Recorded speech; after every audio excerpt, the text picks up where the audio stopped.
Okay, we're going to start looking at some of our basic life support skills that we offer in CPR. So we're going to look at compressions, ventilations, EKG hookups, drugs, all those different components that go into it, but nothing is more important than our compressions and our compression technique. So we're going to go through a few things here, and I'll tell you what you'll be tested on at the end as well. You met Recessive Doggy last month when he was a victim in the dog-to-dog aggression, and he's now, we're going to try to resuscitate him from his injuries that he had last time. There are different shapes and sizes of dogs, and we need to talk about that before you choose which type of compression you're going to be doing. In a very small dog or a cat, and these would be under 20 pounds, I would say. 25 is reaching a limit that I probably wouldn't approach. We're going to press right over the heart. The heart is located right where the elbow lays naturally, and we're going to actually squeeze right over top of it. My hand is underneath, my thumb's on top. That's a one hand. Or we can come up with the other, but our pressure is going right over where the heart lives. Directly over it, we're compressing a third to a half of the distance that is there. And this is the cardiac theory. We are actually pumping the heart itself. Only works on our small animals. Okay. Second is probably the most common, and that's a larger dog. And from this, we're using the thoracic pump mechanism, and we're not going to be right here, which is where the heart would be. Right where our elbow is would be where the heart is. What we're actually going to be is we're going to go over the fattest part of the chest, and we're going to compress the fattest part of the chest. So I'm actually going to be in a little bit different area for this dog.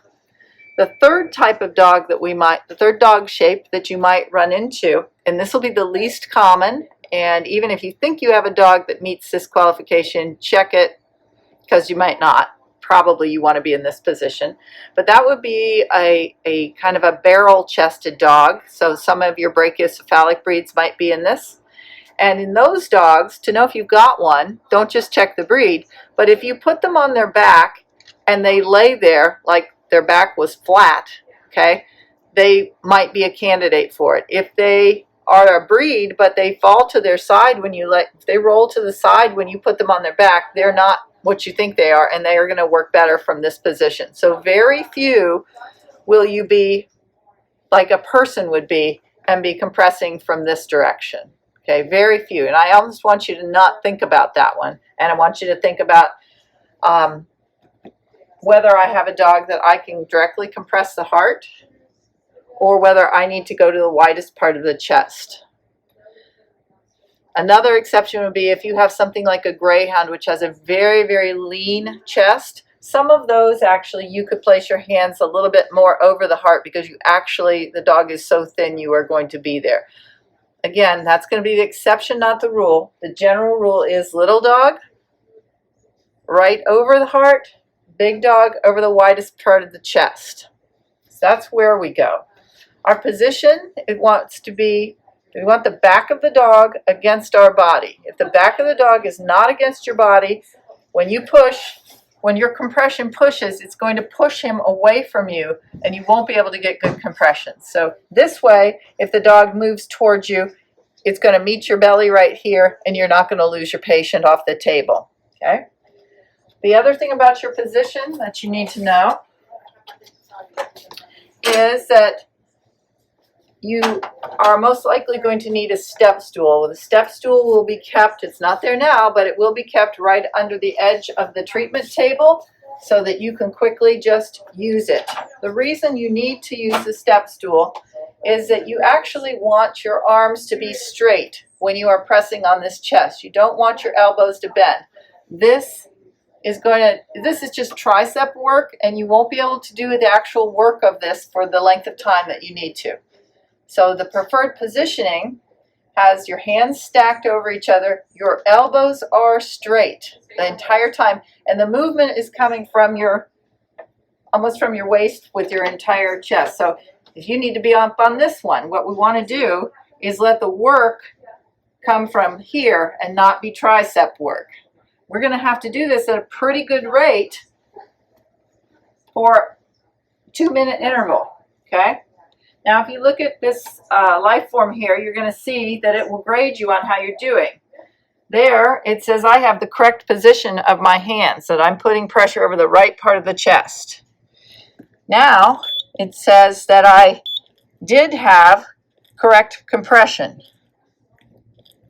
And we're going to practice till we get real good, and you know what that feels like. If I go too much, I'm going to get an error, okay? So that's what your recessive doggy feedback looks like as you're doing this. How fast do you want to do it? You want to do it to the rate of staying alive. And that's going to be 120 beats per minute. And so that's a pretty good clip, and you're doing that for 2 minutes.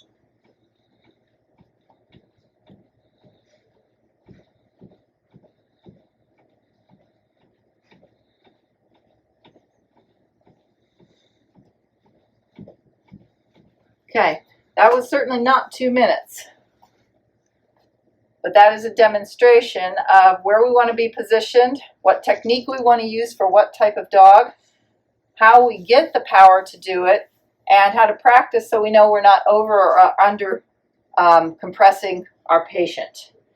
I think that, oh, one more thing to mention, and this, our life form monitor here will monitor this also. When we go down, so this measures how far we're going down, but if you lean on this dog, you're really going to do more harm than good. So when you are done with a compression, you must come off this dog. You don't have to literally come off, but all pressure has to be released.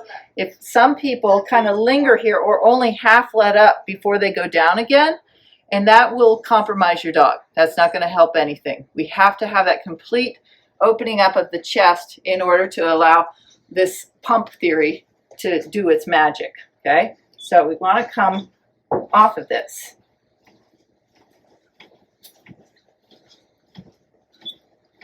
Okay.